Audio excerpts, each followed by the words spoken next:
உலகில் ஏழல்ல அதிசயங்கள் வாய் பேசும் பூவெனி எட்டாவது அதிசயமே.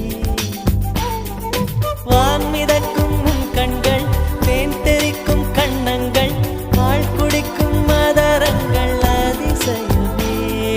நங்கை கொண்ட வீரல்கள் அதிசயமே. நகம் என்ற கிரீடம் அதிசயமே. அசையும் வளைவுகள் அதிசயமே.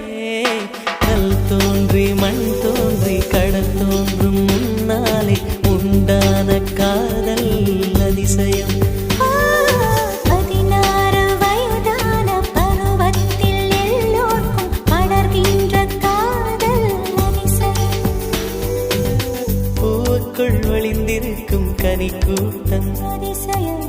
வண்ணத்து பூச்சியுடம்பில் ஓவியங்கள்